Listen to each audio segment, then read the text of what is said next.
Хочется сказать очень важное. Белорусы издревле часть триединого русского народа. Понимаете? И мы всегда должны держаться вместе, как лебедь, рак и щука, понимаете? Как три ветви одного дерева. И вот некоторые веточки, конечно, хотят сейчас отпочковаться, но Беларусь всегда крепко держится за ствол старшего брата. И мы всегда были вместе с русскими, и еще со времен Киевской, в хорошем смысле, Руси. Да. Это потом нас поляки, литовцы разделили, поработили, но, к счастью, пришла Екатерина и все вернула назад. Ну что ж, триадзінства рускага народу. Важная частка імперскага меседжа, які дапамагаў Маскве заваёўваць землі Вялікага княства Літоўскага. На жаль, гэты меседж вельмі моцна ўбіўся ў свядомасць часткі беларусаў. І па сёння жыве шмат у каго ў галовах. У тым ліку, дзякуючы адкрыта беларусафобскай прапагандзе. Дык давайте адставім у бок тэлевізор і падумаем сваёй галавою, абапіраючыся не на прымітыўную прапаганду, а на цалкам канкрэтныя факты. Я, Валер Руселік, запрашаю спадарства разам ламаць стэрэатыпы пра беларусаў, якія нам, беларусам, убіваюць у галовы. Хрусь і папалам.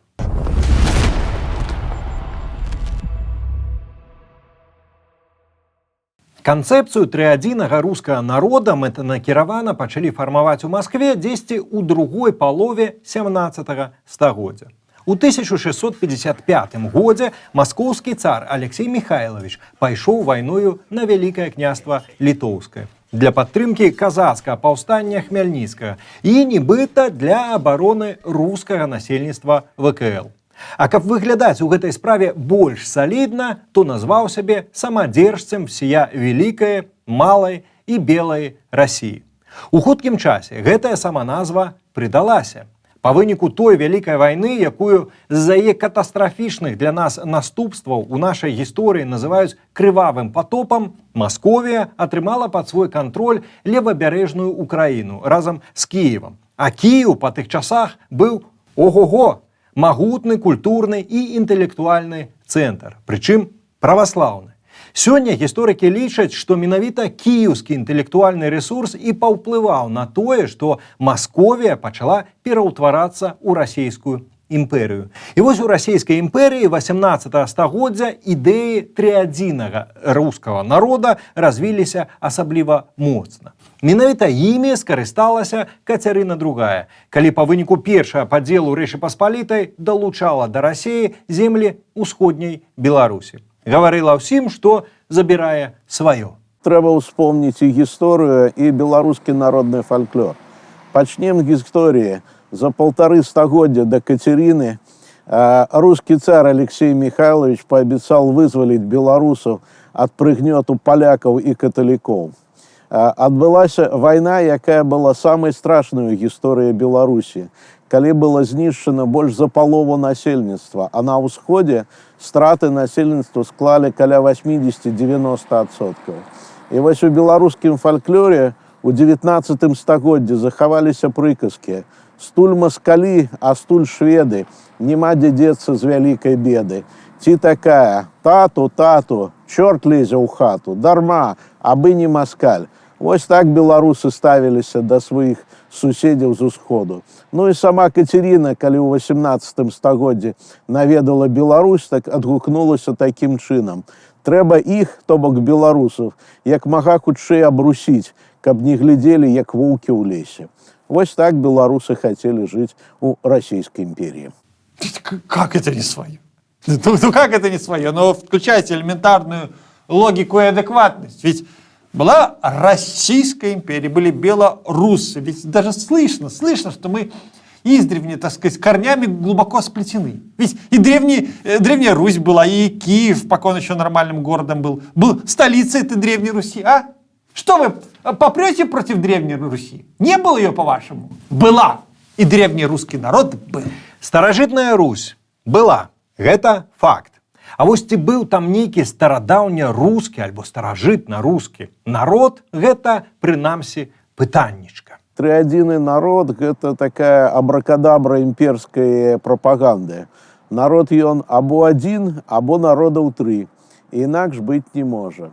А ўвогуле, гэта ідэя, яна мае вельмі такія далёкія карані ў імперскай прапагандзе. Я б звярнуў увагу на сучасны герб Расіі, які захаваўся ад расійскай імперіі, а ён у свае часы был атрыманы ў спадчыну ад імперіі візантыйскай. Візантыйская імперія ўтварылася ў канцы 4-го стагоддзя. І тады герб Рымскай імперіі, а гэта был аднагаловы арол, перафармулявалі і зрабілі две галавы, нібыта две імперіі, а арол адзін. Вось адтуль гэта ўсё ідзе. Так што яшчэ раз, гэта абракадабра імперскай прапаганды. Гэтак атрымалася, што фармат дзяржаўнага кіравання на землі ад Чорнага да Балтыйскага мораў прынеслі вікінгі, якія зазірнулі сюды з мэтаю гандлю і пошуку здабычы. Але па выніку засталіся і ўзначалілі мясцовыя славянскія і не толькі славянскія племёны. Але хоць мы і гаворым пра фармаванне дзяржаўных традыцыяў у старадаўняй Русі, ну так, там князі з'явіліся, у іх дружыны былі, яны разам ездзілі падаткі збіраць, ну такія-сякія першыя законы з'явіліся. Але насамрэч называць старадаўнюю Русь паўнавартаснай дзяржавай нельга. У нейкім канкрэтным рэгіёне Русі прадстаўнік княжскай улады з'яўляўся, ну, можа, раз на год. А далей людзі былі як сабе хацелі. Ды немагчыма было ў тыя часы цэнтралізаваць уладу на такой вялізнай тэрыторыі. А пра старажытна-рускую народнасць сур'ёзна гаварыць у тыя часы наогул не выпадае. Хаця савецкія гісторыкі і стараліся. Ды і сучасныя расійскія часам таксама завіхаюцца на гэтым полі. Але ўсё гэта выглядае як, ну, палітычная замова. Не было аніякай старажытна-рускай народнасці. Было шмат розных племёнаў, якія, вядома ж, былі звязаныя паміж собку, ну, нейкімі шматлікімі драбнейшымі момантамі. Падабенствам мовы, хрысціянствам, ну, калі яно прыйшло, манастырамі, царкоўна-славянскай мовай у ёй. І, ну, вось тым самым хаця б княжскім прадстаўніком, які з'яўляўся раз на год, каб сабраць даніну. Але ўсяго гэтага было недастаткова. Археолагі сёння ўпэўнена сцвярджаюць, што матэрыяльная культура Кіева і Новгарада – гэта як два зусім розныя сусветы. Тое ж самае можна сказаць і пра мову. Расійскі прафесар Андрэй Залезняк, ці не самы аўтарытэтны лінгвіст па тэме старадаўняй Русі, упэўнена даказаў, што і адзінай старажытна-рускай мовы таксама не было. Нейкія цэнтрабежныя працэсы на Русі, дзякуючы стабільнай уладзе Кіева, вядома ж, адбываліся. І калі б сістэма Кіеўскай Русі праіснавала яшчэ якія 2-3 стагоддзі, то, можа, і сапраўды сфармаваўся б нейкі больш-менш адзін вялікі народ. Але гэтага не адбылося. Тую старую Русь разбіла на кавалкі мангольскае нашэсце. І таму жыхары Полаччыны, Новгарадчыны, Кіеўшчыны, Галіччыны, Смаленшчыны выйшлі з тае эпохі досыць рознымі супольнасцямі, знітаванымі паміж сабой шматлікімі сувязямі, але ўсё-такі рознымі. Ну і асобнае пытанне тут пра непасрэдна маскоўскія землі ў працэсах старадаўняй Русі. Русь развівалася па восі з варагаў у грэкі, то бок з Балтыйскага мора і да Чорнага, праз гарады Новгарад, Полацак, Чарнігаў, Кіеў. Паступова ўплывы Русі распаўсюдзіліся амаль на ўсю тэрыторыю сучаснай Беларусі, а таксама на захад сучаснай Украіны. А вось на землі будучага маскоўскага княства славяне і Русь прыйшлі пазней за ўсё. Доўгі час Суздаль і Уладзімір заставаліся мядзвежым кутом старадаўняй Русі, які ў Киеве часцей за ўсё называлі папросту Залессем. Послушайте, кто обзывается, то сам так называется. Можете сколько угодно называть Россию Залесьем, но именно она спасла древнерусскую цивилизацию, так сказать, перехватила у уже увядающего Киева пальму первенства. А? Ведь в школе мы все знаем, вот куда митрополит киевский поехал, а? Куда? На север. Сапраўды, маскоўскія гісторыкі доўгі час даказвалі, што Масква натуральным чынам пераняла ў Кіева статус сталіцы Русі. Ну, нібыта, калі манголы разрабавалі Кіеў, то мітрапаліт кіеўскі падаўся на поўнач ва Ўладзімір, а ягоныя наступнікі ўжо пасяліліся ў Маскве. Ну, а за мітрапалітам паехала і ўся старадаўня руская легітымнасць. Але і тут усё складаней. Насамрэч, фармальна велікакняскі кіеўскі трон пераехаў на захад у галіцка-валынскае княства. Галіцкі, адначасова кіеўскі князь Даніла Романович быў каранаваны папам рымскім. І буйное дзяржаўнае ўтварэнне на захадзе сучаснай Украіны называлася Каралеўства Русь. Гэта ўсё да таго, што нікуды з Кіева Русь не пераязджала. Яна раскалолася на некалькі вялікіх кавалкаў. Каралеўства Русь, Вялікае княства Літоўскае, Новгарадскае княства, Цверскае, Владзіміра Суздальскае. І ўжо там пачаўся працэс фармавання тых народнасцяў, якія мы сёння называем беларусамі, украінцамі і расейцамі. І народнасці гэтыя вельмі розныя і самадастатковыя ў сваёй рознасці. На беларусаў паўплываў заходні вектар і балтскі субстрат. На украінцаў сувязь з поўднем і рэшткі скіфскай цывілізацыі. А вось на паўднёвым усходзе вырасла асобная дзіўная народнасць, якая і забрала сабе агульную назву вялікай тэрыторыі – рускія. Вырасла ад змешвання старажытна-рускіх, татарскіх, мангольскіх і фіна-вугорскіх традыцыяў. І задзіночвала ўсе гэтыя супольнасці у Вялікім княстве Літоўскім, Масковіі і ва ўкраіне хутчэй не нейкая супольная ідэнтычнасць, а прыналежнасць да праваслаўя.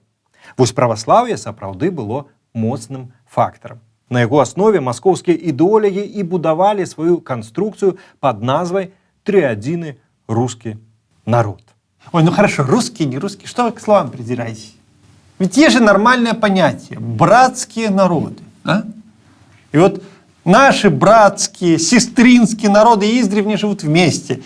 Великороссы, малороссы и белорусы. Канцэпцыя трох брацкіх, ну ці ў іншай рэдакцыі сестрынскіх народаў – гэта рэдакцыя старой канцэпцыі трыадзінства, зробленая ў савецкі час. На ранніх этапах у СССР адмовіліся ад ідэі трыадзінства, бо яна была імперская і не адпавядала тагачаснай палітыцы партыі.